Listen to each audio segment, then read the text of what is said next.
Hey everybody, this is Kiara here. It's April the 3rd, 2021. So I'm actually not feeling in top form today. I breathed in too much dust yesterday, and so my lungs are a bit congested. Um, so I'm going to, rather than doing a meditation, I thought I might just tell a story. And it's a story that has been writing itself for many years now. It's based on facts and also based on my own interpretation of facts, because every story is going to be slightly different depending on perspectives and points of view and how we experience it directly within ourselves. So, hey, Imogen, Connie, Lorna. So, Karen. So, what this story is about is something that may be very familiar with many of you, but slightly different. It's a story of a master that we have been referring to as Jesus, Issa in the East, or Yeshua. And it's a fascinating story. I think many people are aware that there's huge missing pieces in the story that are not talked about. And even what is talked about comes from certain perspectives that may not be accurate. So, what I'm going to do is just share the story in the way that I see it, in the way that I've been experiencing it, as I tune in to this being.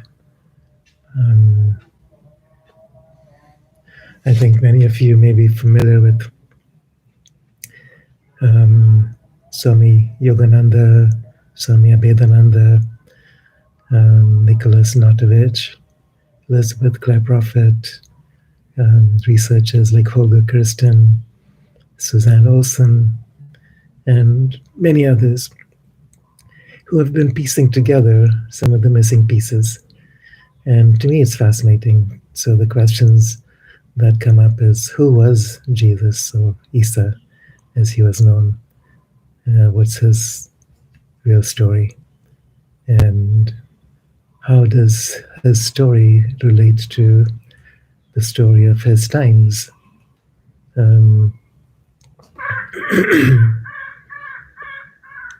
The cultures that he encountered along his travels, and the experiences he had with his teachers. Many of them were masters, what we call ascended masters, or the Nath yogis, the Saptarishis. So these are beings that are still hidden away in the mountains, in the Himalayas and the Andes and places across the world. And they're working behind the scenes to bring a new dispensation of light. And it's our privilege to work with them. It's their privilege to work with us. It cannot happen without us. And that's why stories such as this are so important. Because to truly understand a story means participating in it, not just passively engaging in a story from the outside, but actually participating from the inside, becoming the story. So here we go. If you have any questions along the way, please ask. I might not speak too long. As you can see, my voice is already a little weak at the moment, and that's okay. All right. So, Issa, who is he? What's his lineage? What's his relationship with the Buddha? So, back in ancient India, there were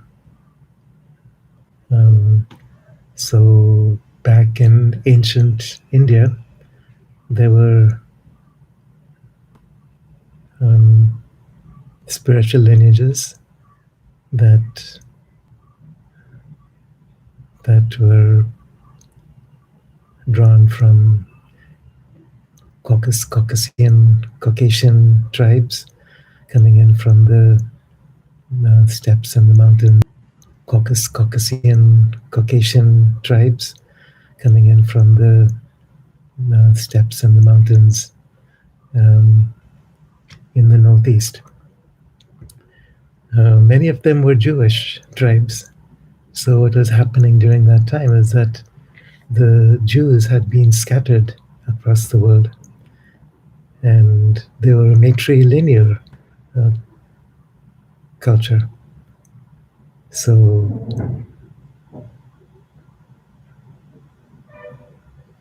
unlike the patriarchal cultures that we have experienced in more current times or modern times, this was a matrilineal culture.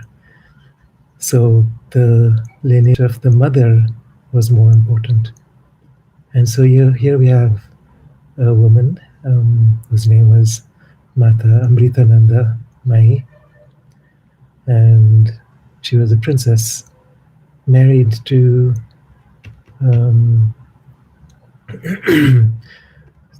what's his name? That's what happens when I'm in this state. Thoughts and words don't come very easily.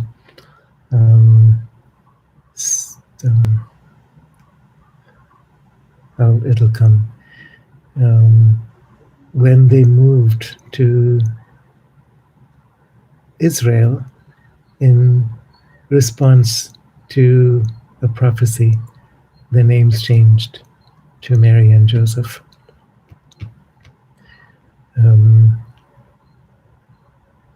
The prophecy came to tradition. It was based on the lineage of the Maitreya. And the story goes that 500 years after the Buddha, there would be another Messiah or Messiah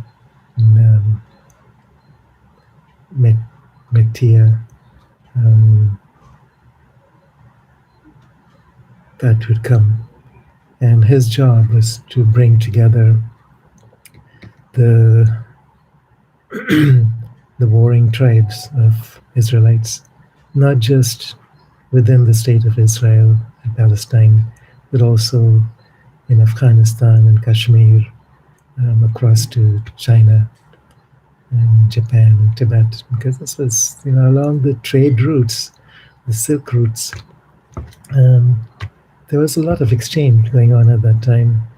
The Essenes, for instance, were a sect of Buddhist monks that came from India, that came from China, and created their own lineages, specifically for learning and teaching forms of healing.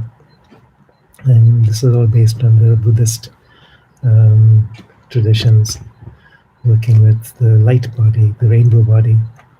And so in those days, India was also the land of the rishis.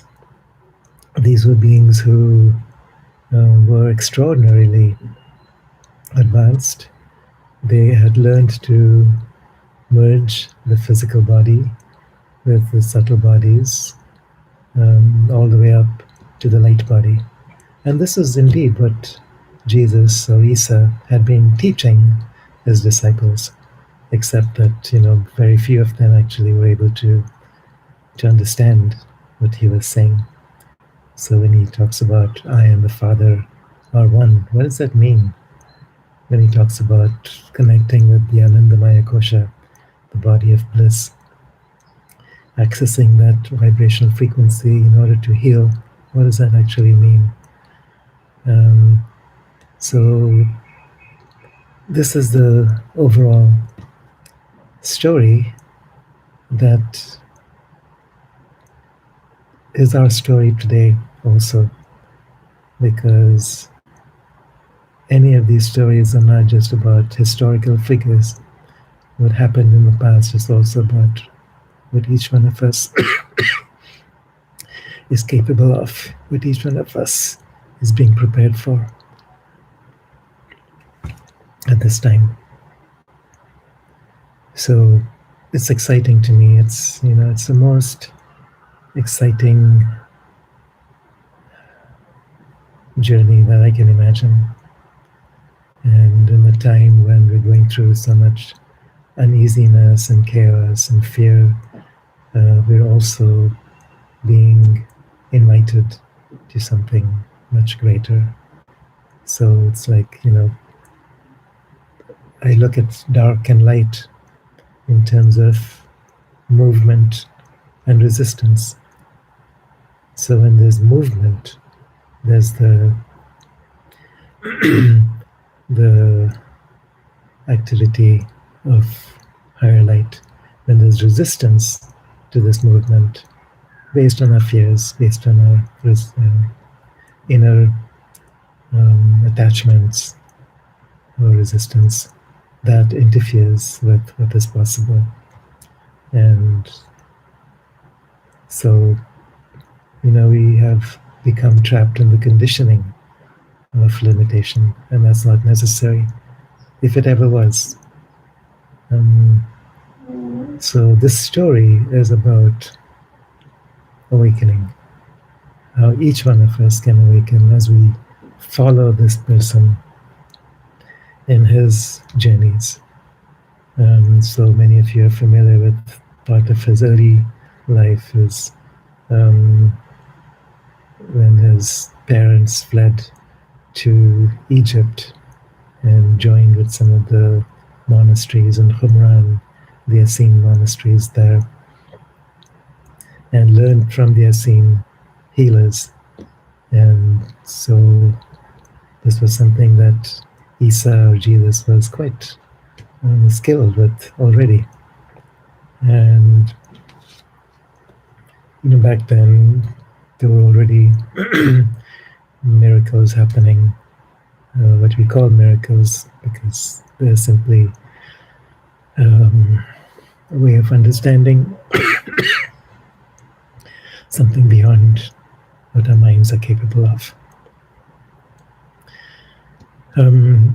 Around the age of 13, he left. He was actually taken by Tibetan astrologers, by the so-called wise men who had shown up at his birth and put him through a series of tests, just like they do with the Dalai Lama and with High Lamas. They put him through a series of tests to see if he's indeed the one that they had been awaiting. And yes, he was the one that they had been seeking. And they came back for him around the age of 13, 14. And that began his journey into the East, through Persia, Syria, through northern India, stretching down into the south, across to Sri Lanka, or Lanka, as it was known then, the Mahayana Buddhist tradition.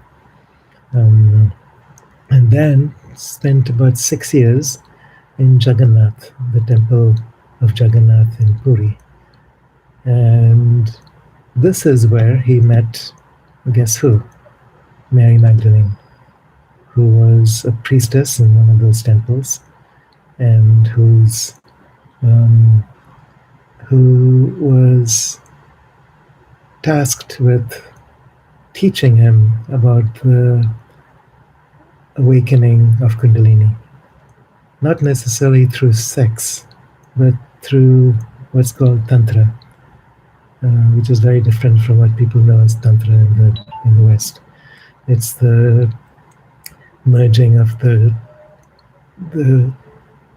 chakras all the way from the root up to the crown, moving, allowing the energy to move upwards, but also downwards. So it creates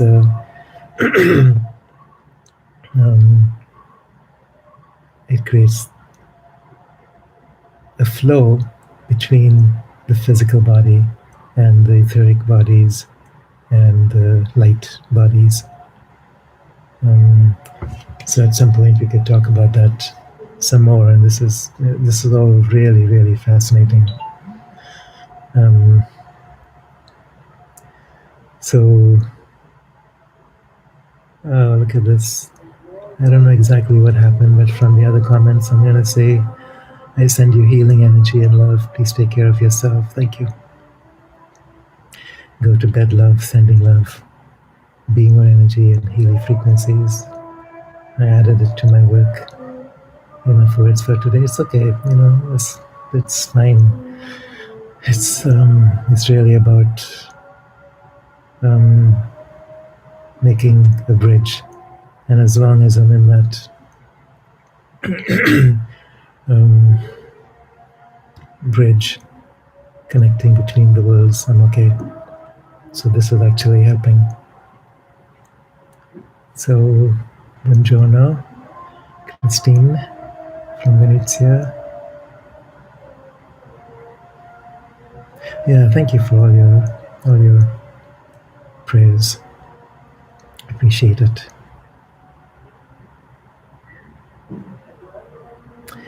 There is only one Kiara. Take care of yourself. I send you a lot of healing, light, and love. Thank you. So I'm not going to stop though. It's okay. So Mary Magdalene, the word actually Magdala is based on the kingdom of Magadha, which so it's actually Marie of Magadha, who later became known as the Magdalena. And so they were both instrumental in each other's lives and development. They became very, very close. And when Issa finally left once again at around the age of 29, 30, back for Palestine, she eventually accompanied him back there. So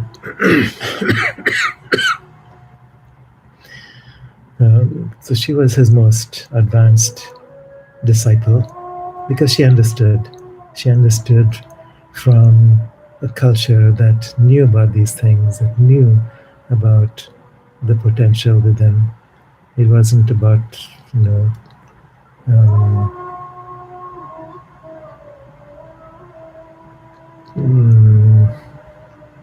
ritual and religion that had become so common in much of the world at that time, and especially in the Hebrew tradition. So lots of things happened. I'm not going to go into much more of this story.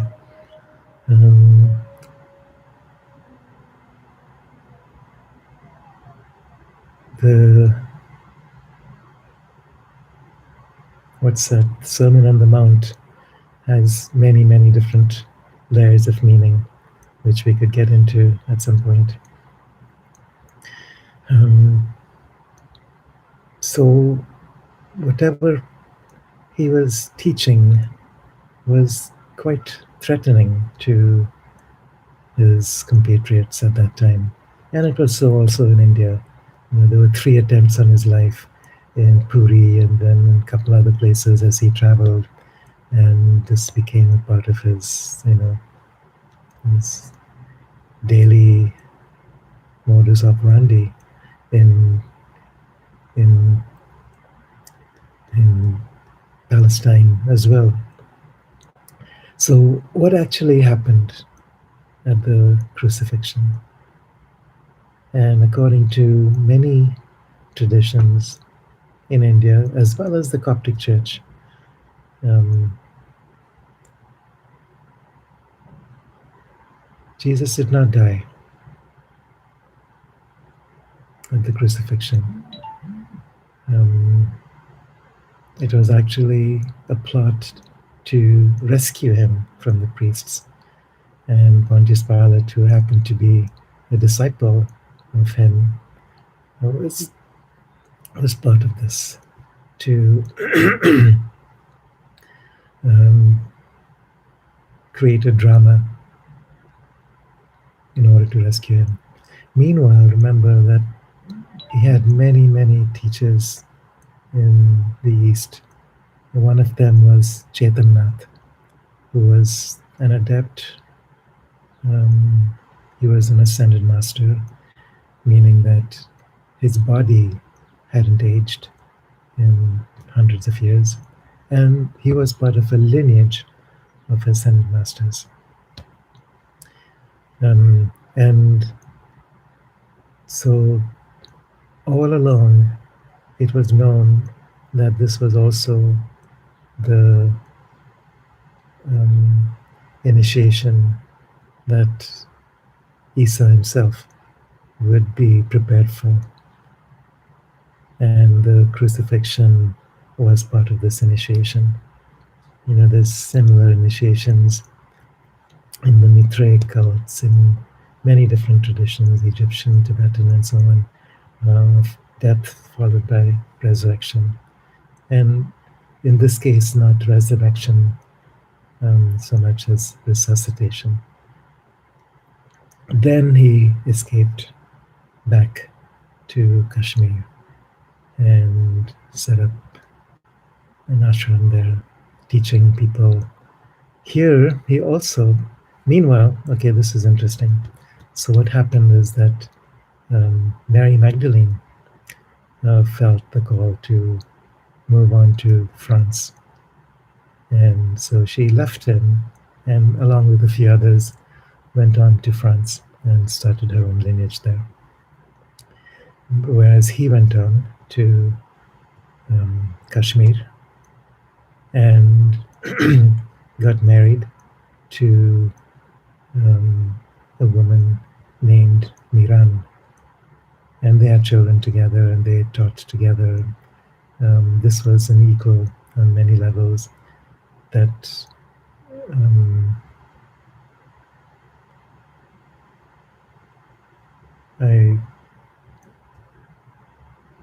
I don't know how much to say about this. Maybe I won't say too much.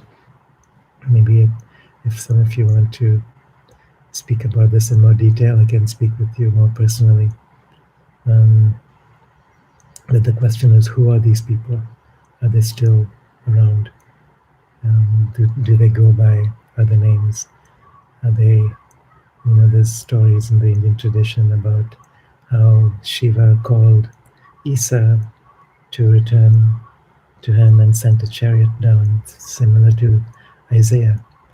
Not Isaiah, Elijah or Elisha, where they actually went up into their ascended body. So there's all kinds of very fascinating stories here. So this is a book I've been working on for many, many years. It's called Issa, Son of the Sun. So it's published in Dutch. It's the only language it's published in right now. And since it was published, it's been going through many revisions. So hopefully by this summer, it should be out. So I just want to share that quickly because it's time for us now to follow in his footsteps, whatever that means. It's not his footsteps as Jesus, it's the footsteps of our inner potential, what we are each capable of. Here near Bangalore, there's a center called the Manasa Foundation, and they actually train people to connect with the Saptarishis, these ascended beings. So you learn how to communicate with them, to open to their presence, to link with their energy fields, and gradually bring that through. So these are teachings that have been there for a very long time, and it's teachings that we are now preparing to go back to. So that's the initiation that we're going through at this time. So when I say initiation, I'm speaking about alchemy. I'm speaking about transforming darkness into light, or hucha into sami, our inner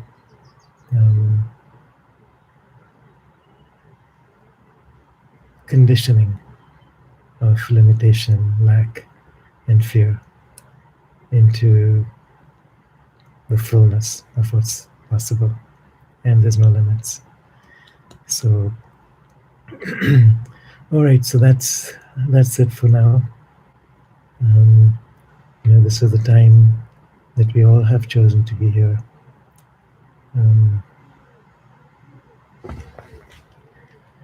Okay, let's look at some of these. Why would you choose not to speak about certain things? I respect your choice, of course. Just curious. Okay,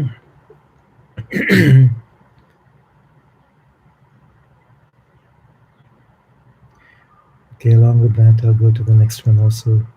I can't speak for everyone here, but I feel we're all close. We all chose to be here because we are ready to learn.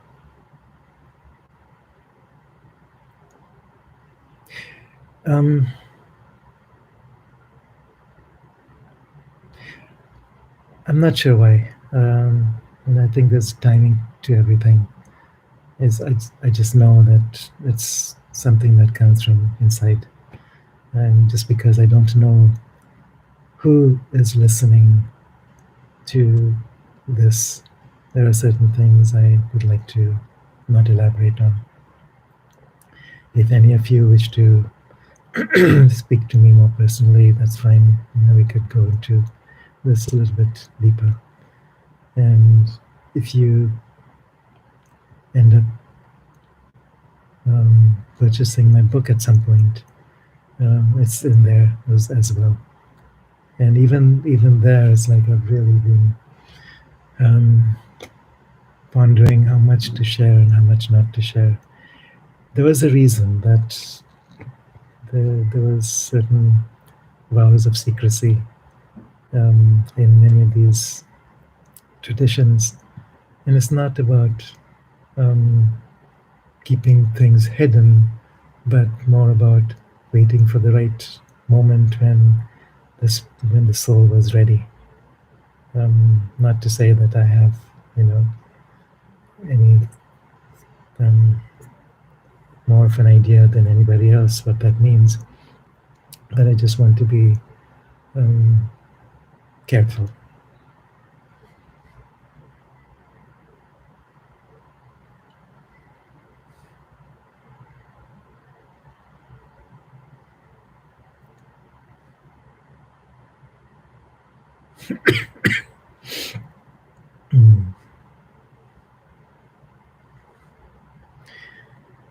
Yeah, it's good to see how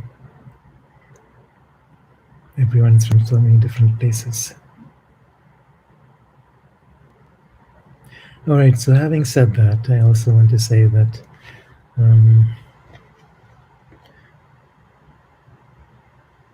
I've been pondering about doing another sequence of webinars. I've been postponing this because I never want to do the same thing twice. So I'm not, one that can say the same things over and over again. So I'm looking at what it is that we can do together in this next cycle that's relevant for these times. So it may have something to do with all this, it may have something to do with ancient traditions, it may have something to do with what we're capable of. It may have something to do with going far deeper than anything we've contemplated yet. Whatever that means, somehow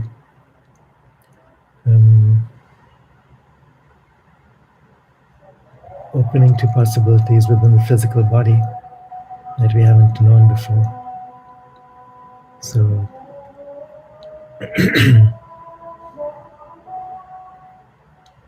so maybe at some point in the next couple of weeks, I'll put out a Zoom invitation, and which will be open to anybody, and we can just talk about what we might want to do for the next cycle.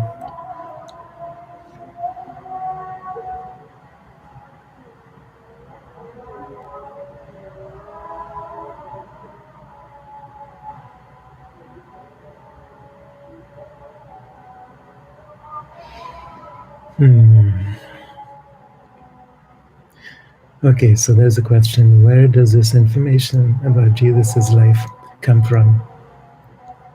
So there's a lot of ancient scriptures that were hidden away, and still are hidden away by the Vatican. So if we are able to explore those hundreds of miles of passages beneath the Vatican, there's a Library of Alexandria beneath the Vatican, just as extensive, which carry many of these traditions. There's traditions from the Pali tradition, from the Tibetan tradition, from the early Christian tradition in India, the Marthoma tradition, the Coptic tradition. There's a book called The Acts of Issa. There's another one called The Acts of Thomas. So if you remember, Thomas was a disciple who went with him to India. What few people are aware of is that Thomas was actually the twin brother of Issa. And this led to some very hilarious situations where people confused them with each other and so on. But there's many different scriptures. There's also histories, the histories of the kings of Kashmir. So not just spiritual writings, but also historical writings, which still survive. So it takes a while to look for them. Holger Christian is one who's done quite a bit of research on all this. Suzanne Olsen is another one. Swami Abhedananda, even Yogananda Paramahamsa.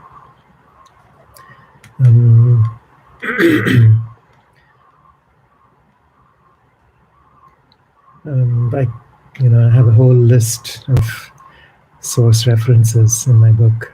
Just a huge list, and it's really puzzling to me how none of this actually gets out in the public eye. There's many movies that have been made about this as well. There's interviews with the Shankaracharya, the head of the spiritual lineage in India, where this is common knowledge. So, yeah. So it's funny how paradigms change. When the right timing occurs, all this information gets unveiled. And it's not just because we need the information. What we need is the practices to learn how to go and do likewise. As as Jesus was fond of saying, and he kept saying the same things that I do, you shall all do, because I go to the Father. So the Father is what? It's the source. It's the higher self. It's that presence that we are. It's that light body presence that we can access, allowing that vibration frequency to enter through these layers of time and space.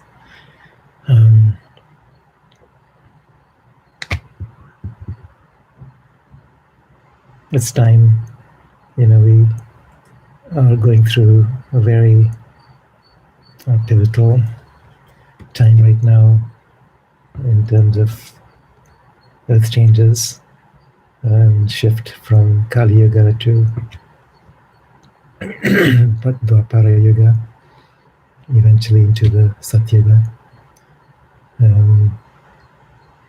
And much of this has to do with galactic superwaves that are coming in. Much of this has to do with changes upon the sun, which are affecting the earth and the earth's magnetic fields, which are affecting our bodies and our relationship between the bodies. So this is all, things that are known. Just like 12,000 years ago, when this galactic superwave came through the last time, we also went through significant ascension changes.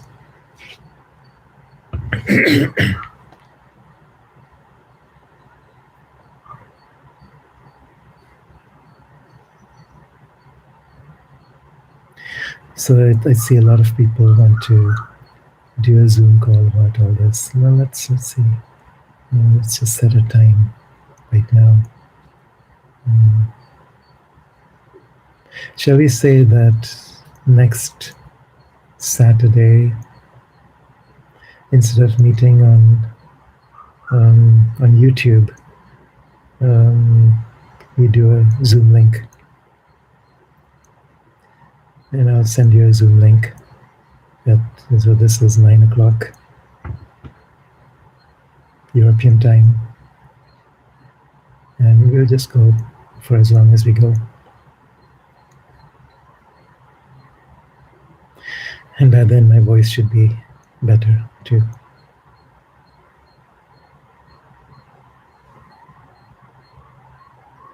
Yeah, what a time to be alive, Jojo.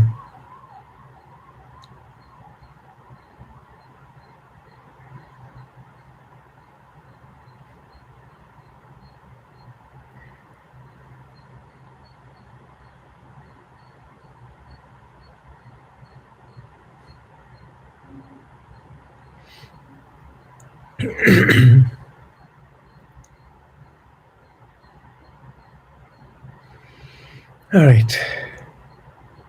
So let's leave it at that for today. If you think others might be interested also in joining this webinar series, just pass the information along.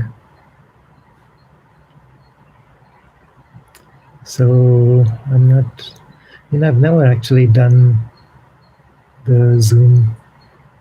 There's always been other people like Jamie and Marianka and Yvette who have been setting up these Zoom calls. And I don't actually have a Zoom account. I can see what I can do, and if I can figure this out, I'll do this. All right. I'm not tech savvy here by any means. Unfortunately, these are all things I'd like to be able to do myself.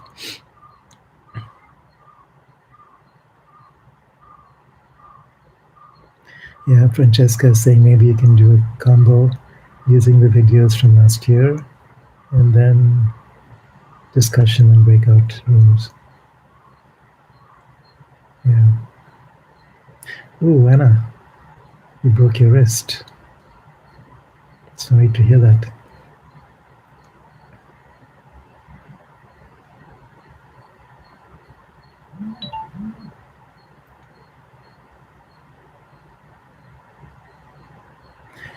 All right.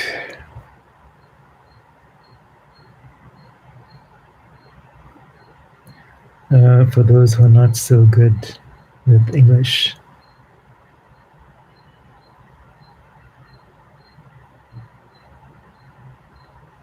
I don't think it really matters. I think a lot of these things are practices. It's not just information.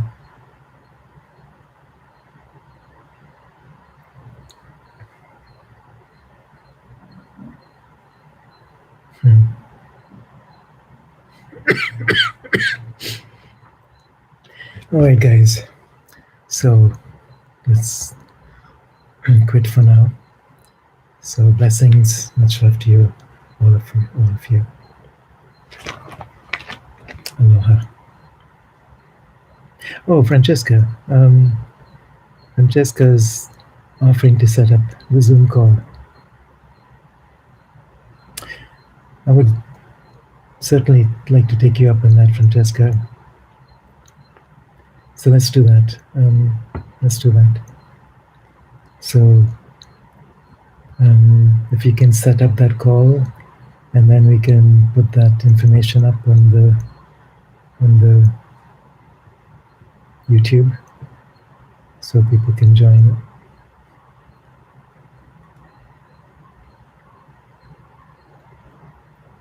Thank you.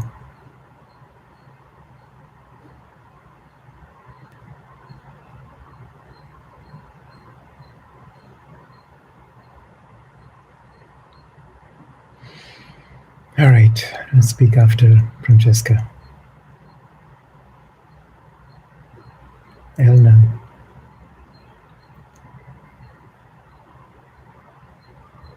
Linda.